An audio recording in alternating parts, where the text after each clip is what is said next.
कि हम बीजेपी को समर्थन करते हैं, तो आप देखो कि आठवले की पार्टी की क्या हालत हुई है। मतलब आठवले जी को अभी वो खाली कविता कविता बनाने के लिए छोड़ दिया है। तो ये अम्बेडकरी मूवमेंट का बहुत बड़ा अपमान है।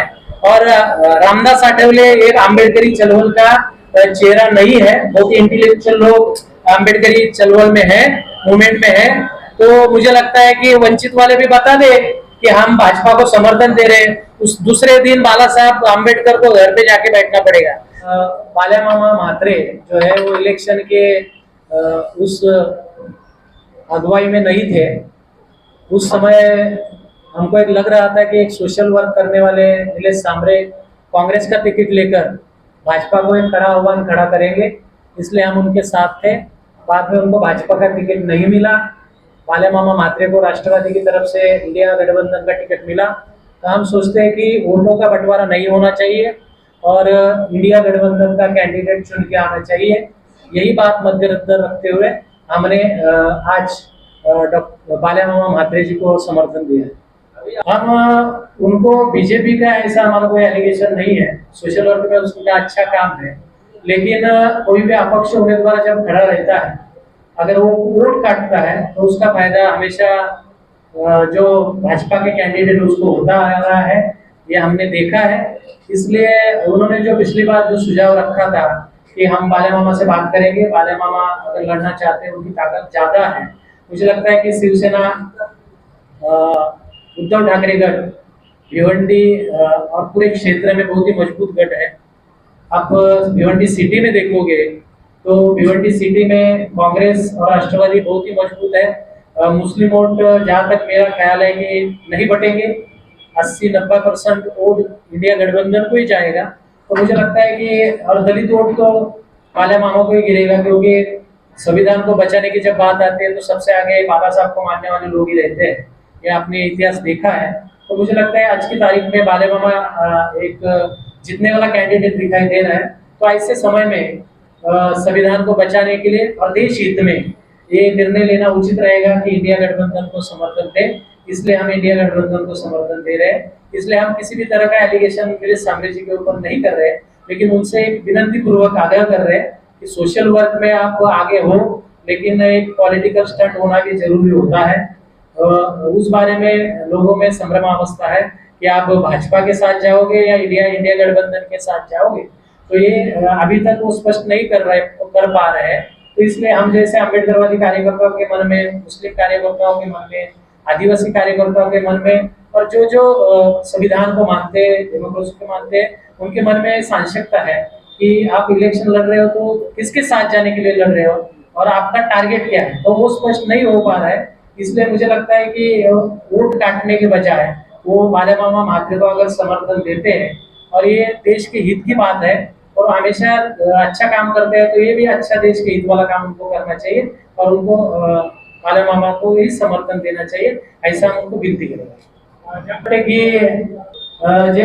उन्होंने जो मैनिफेस्टो बनाया है उसको आप देखोगे तो मुझे लगता है मैनिफेस्टो पढ़ने के बाद, जाहिरनामा पढ़ने के बाद आप इस बात को सोचोगे कि भारत जोड़ो यात्रा के तहत राहुल गांधी जी ने पूरे देश का जो भारत जोड़ो यात्रा के तहत लोगों से संपर्क किया, तो उसकी उनकी जो लोगों से मिलने के बाद उनकी जो सोच, उनके ख्यालात जो बदले हैं वो हमको उस न्याय पत्र में दिखाई देते हैं। लेकिन जानबूझकर उन्होंने जाति न्याय सर्वेक्षण इसलिए नहीं किया क्योंकि उनको आरक्षण हटाने का था और उसकी बहुत बड़ी साजिश चालू थी। अभी न्याय पत्र में राहुल गांधी जी ने एक बात कही है कि हम जाति न्याय जनगणना करेंगे ताकि हर जात में उनकी सामाजिक, आर्थिक, सांस्कृतिक उनकी क्या परिस्थिति है और उसके तहत योजनाएं बनाई जा सके। और सबसे बड़ी बात उन्होंने कही कि सभी जाति धर्मों के, वर्गों के, गरीबों की भी सर्वेक्षण किया जाएगा और गरीबी हटाने के लिए जो जो योजनाएं बनानी है वो योजनाएं बनाएंगे। अकाउंट में कल आपने मेरे ख्याल से मैंने कल भाषण देखा कर्नाटक में, उन्होंने कहा कि हर एक गरीब जो जनगणना के बाद जो सबसे ज्यादा गरीब है उनके अकाउंट में 1 लाख रुपए हर साल आएगा। जो महिला के अकाउंट में 1 लाख रुपए आएगा।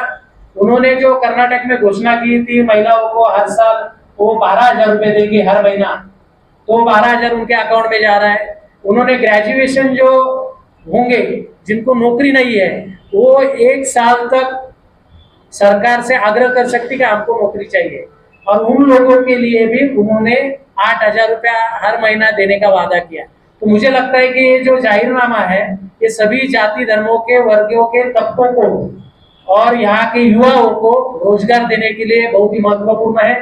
आज 83% युवा, 27 करोड़ युवा इस देश के नौकरियों से वंचित है, और यहाँ भाजपा सरकार 80 करोड़ लोगों को हम धान्य देंगे ऐसी बात करे, इसका मतलब 80% लोग, 80 करोड़ लोग यहाँ नीचे के तबके में रहते हैं जो 3 वक्त का खाना भी नहीं खा सकते।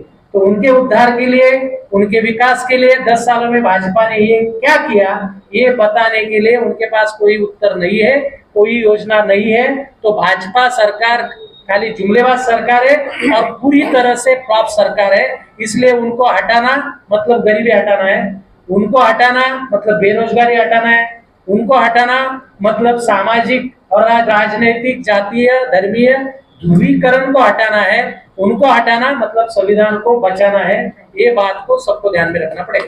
सर, आपने इस पार्टी के जो हमने प्रेस कॉन्फ्रेंस लिया वही समर्थन में, मैं पार्टी का जनरल सेक्रेटरी हूँ और जिला के सभी पदाधिकारी बैठे हैं। हमारे जो राष्ट्रीय अध्यक्ष है श्यामदादा गायकवाड़ पूरे महाराष्ट्र में नहीं तो देश में अगुवाई करके सभी प्रागतिक विचार के, सभी सेकुलर विचार के, सभी अम्बेडकरवादी विचारों के नेताओं को, संगठनों को एक साथ करके पूरे महाराष्ट्र में दौरा कर रहे हैं और लोगों को साथ में लेकर ये बता रहे हैं कि अपक्ष उम्मीदवार को, वंचित के उम्मीदवार को या किसी भी अम्बेडकरवादी संगठन का नाम लेके जो उम्मीदवार खड़ा करता है अगर आप उसको वोट देते हो तो जीतेगा नहीं बल्कि वोटों का विभाजन करेगा, जिसका फायदा भाजपा को होगा, उसका वो प्रचार कर रहे हैं। तो हम पूरी तरह से यहाँ पदाधिकारी बैठे हैं, तो हमने आज पत्रकार परिषद इसलिए बुलाई कि हम वो गठबंधन के जो इंडिया आघाड़ी के जो उम्मीदवार है बालेमामा म्हात्रे उनको समर्थन दे रहे हैं। आपकी पार्टी द्वारा हमारे दलित वोट कम से कम इस कॉन्स्टिट्यूंसी में 2.25 लाख है।